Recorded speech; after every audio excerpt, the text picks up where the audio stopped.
Halo, perkenalkan nama saya Safir Sitorus, NIM 22133420002. Mata kuliah telah kurikulum, dosen pengampu Dr. Lamhot Basani Sihombe. Di sini saya akan menjelaskan pertama-tama pengertian dari kurikulum. Pengertian kurikulum. Istilah kurikulum memiliki berbagai tafsiran. Istilah kurikulum memiliki berbagai tafsiran yang dirumuskan oleh pakar-pakar dalam bidang pengembangan kurikulum sejak dulu sampai sekarang ini. Istilah kurikulum berasal dari bahasa Latin yaitu cursore, artinya jarak yang harus ditempuh oleh seorang pelari pada waktu itu. Pengertian kurikulum ialah jangka waktu pendidikan yang harus ditempuh oleh siswa yang bertujuan untuk memperoleh ijazah, di mana ijazah itu merupakan sebuah bukti seorang siswa itu telah menempuh kurikulum melalui program pembelajaran. Suatu kurikulum dianggap sebagai jembatan yang sangat penting untuk mencapai titik akhir dari suatu perjalanan pembelajaran yang ditandai oleh dengan ijazah. Berikutnya yaitu komponen-komponen pengembangan kurikulum. Di sini kita akan membahas komponen-komponen pengembangan kurikulum yang dimana kurikulum sebagai sistem keseluruhan memiliki komponen-komponen yang saling berkaitan, antara lain: A. Tujuan kurikulum. Tujuan kurikulum tiap satuan pendidikan itu harus mengacu pada pencapaian tujuan pendidikan nasional, di mana kurikulum merupakan suatu alat pendidikan dalam rangka mengembangkan SDM yang berkualitas. B. Materi kurikulum. Pada hakikatnya, materi kurikulum ialah isi dari kurikulum sendiri. Dalam Undang-Undang Pendidikan tentang Sistem Pendidikan Nasional telah ditetapkan bahwa isi kurikulum merupakan bahan kajian dan pembelajaran untuk mencapai tujuan penyelenggaraan suatu pendidikan nasional. Sesuatu dengan rumusan di atas isi kurikulum dikembangkan dan disusun berdasarkan prinsip-prinsip, antara lain: yang pertama nih teman-teman, materi kurikulum berupa bahan pembelajaran yang terdiri dari bahan kajian dan dapat dikaji oleh siswa dalam proses belajar mengajar.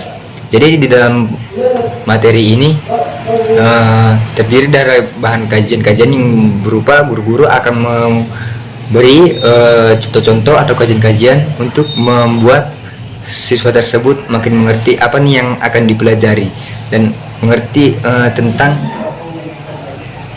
bagaimana siswa-siswa tersebut bisa memahami suatu pelajaran yang akan diajarkan guru terhadap siswanya. Berikutnya yaitu materi kurikulum mengacu pada pencapaian masing-masing suatu pendidikan. Materi kurikulum mengacu pada pencapaian masing-masing suatu pendidikan ini bisa dibilang sebagai materi atau sebuah penjelasan kepada siswa tersebut supaya makin mengerti apa yang akan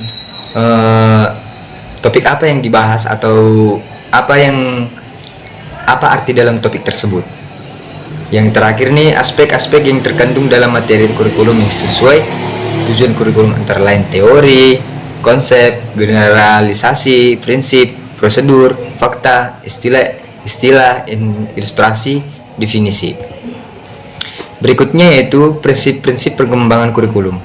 Pengembangan kurikulum itu ada beberapa prinsip, antara lain: yang pertama, prinsip berorientasi pada tujuan, yang dimana pengembangan kurikulum diarahkan untuk mencapai tujuan tertentu yang bertitik tolak dan tujuan pendidikan nasional, dimana tujuan nasional mengandung aspek pengetahuan, keterampilan, sikap, dan lain-lain.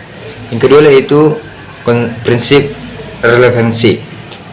Pengembangan kurikulum meliput tujuan, isi, dan sistem penyampaian harus relevan dengan kebutuhan dan keadaan masyarakat, tingkat perkembangan dan kebutuhan serta kebutuhan siswa, serta serasi dengan perkembangan ilmu pengetahuan dan teknologi, di mana guru-guru harus mengikuti perkembangan ekonomi, perkembangan teknologi untuk bisa mengajarkan materi-materi sesuai dengan perkembangan atau keadaan masyarakat. Yang ketiga adalah prinsip efisiensi dan efektivitas. Pengembangan kurikulum harus mempertimbangkan segi efisiensi dalam pendaya gunaan dana, waktu, tenaga, fasilitas agar dapat mencapai hasil yang optimal dalam melaksanakan pembelajaran, di mana semua itu demi meningkatkan aktivitas siswa, di mana guru-guru harus mengembangkan kurikulum yang bisa di mana guru di sini dituntut tidak selalu berpatokan dengan kurikulum, bisa tidak dibilang mengubah, tapi bisa juga dibilang sebagai menyempurnakan atau menyesuaikan bagaimana kondisi di masyarakat, bagaimana kondisi siswa,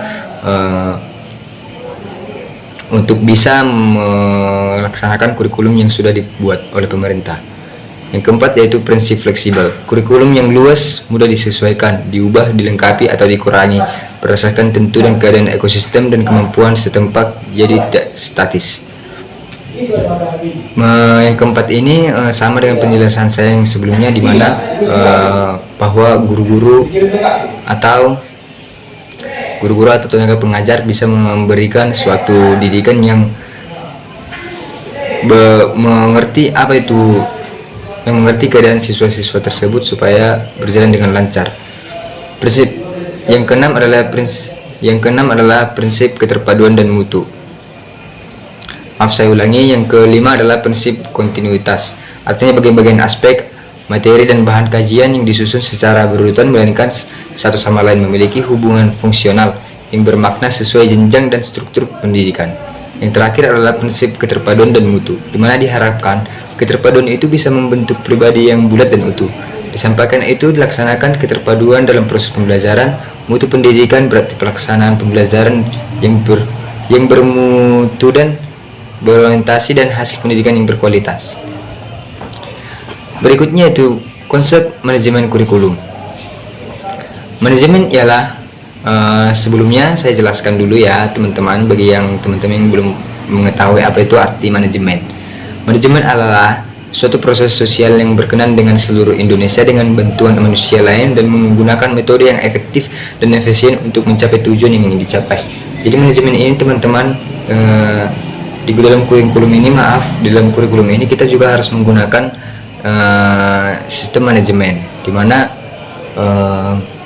dalam melaksanakan atau menjalankan kurikulum, guru-guru juga harus membuat manajemen atau mengatur kurikulum mana nih yang cocok untuk siswa ini, kurikulum mana, dan harus dicocokkan. Jika ditilik lebih lanjut, dapat dicari suatu prinsip bahwa faktor manusia merupakan kunci daripada proses manajemen yang melibatkan sumber-sumber yang digunakan, cara yang ditempuh, tujuan yang hendak dicapai, dan kunci adalah faktor manusia sendiri. Pengembangan kurikulum harus dilandasi oleh manajemen berdasarkan pertimbangan antara lain. Yang pertama adalah manajemen sebagai suatu disiplin ilmu yang sangat erat kaitannya dengan disiplin ilmu-ilmu lainnya seperti filsafat, psikologi, dan sosiologi. Kedua yaitu para pengembangan kurikulum mengikuti pola dan alur pikir yang sinkron dengan pola dan struktur berpikir dalam manajemen. Di sini proses tersebut sejalan dengan proses manajemen, yakni bahwa kegiatan pengembangan dimulai dari proses perencanaan, perorganisasian, implementasi, dan kontrol serta perbaikan. Yang ketiga adalah yang terakhir, implementasi kurikulum sebagai bagian integral dalam pengembangan kurikulum membutuhkan prinsip, konsep, dan prosedur serta pendekatan dalam manajemen. Dengan kata lain, memberdayakan konsep-konsep manajemen secara tepat guna, maka implementasi kurikulum tidak berjalan secara efektif. Di sini adalah dijelaskan kurikulum membutuhkan implementasi kurikulum sebagai bagian integral dan pengembangan kurikulum. Dengan kata lain, pemberdayaan konsep-konsep manajemen secara tepat guna. Yang keempat adalah pengembangan kurikulum. Pengembangan kurikulum adalah perencanaan kesepakatan belajar dimaksudkan untuk membawa siswa ke arah perubahan-perubahan yang diinginkan dan menilai hingga secara perubahan-perubahan yang telah terjadi pada siswa. Sedangkan yang dimaksud kesempatan belajar adalah hubungan yang telah direncanakan oleh dan terkontrol antara para siswa, guru, bahkan bahan peralatan di mana belajar yang diinginkan diharapkan terjadi. Ini terjadi bahwa kesempatan belajar direncanakan oleh guru bagi para siswa sesungguhnya adalah kurikulum itu sendiri, di mana pengembangan kurikulum adalah proses siklus yang tidak pernah berakhir. Artinya perencanaan kesempatan yang mampu membawa siswa ke arah perubahan yang diinginkan dan menilai hingga mana perubahannya.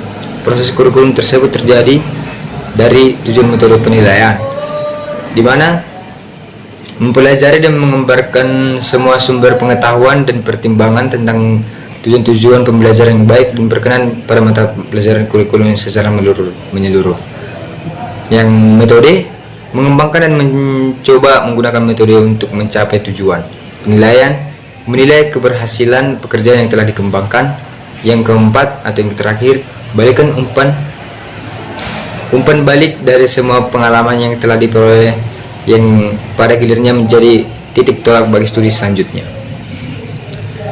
Di sini kita telah sampai kesimpulan teman-teman.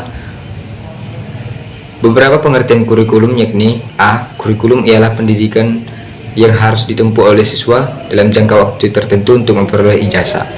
B. Kurikulum ialah sejumlah mata ajaran yang harus ditempuh oleh siswa untuk mengetahui pengetahuan. Yang C. Kurikulum ialah suatu program pendidikan yang disediakan untuk pembelajaran siswa. D. Pengembangan kurikulum merupakan proses dinamika dan menyeluruh yang berkaitan dengan kebijakan nasional di bidang pendidikan sesuai visi dan misi dan strategi pembangunan pendidikan nasional. Masalah-masalah dalam proses pengembangan kurikulum menjadi dasar pemikiran perlunya manajemen pengembangan kurikulum baik dalam perencanaan maupun implementasi. Kurikulum secara operasional. Konsep manajemen pengembangan kurikulum pada dasarnya mencangkup konsep pengembangan kurikulum dan konsep manajemen terintegrasi dan menyeluruh. Sekian teman-teman penjelasan saya tentang pengertian kurikulum. Semoga apa yang saya sampaikan bisa menjadi asupan ilmu atau menambah wawasan teman-teman. Saya Safir Sitorus mengucapkan terima kasih. Dadah.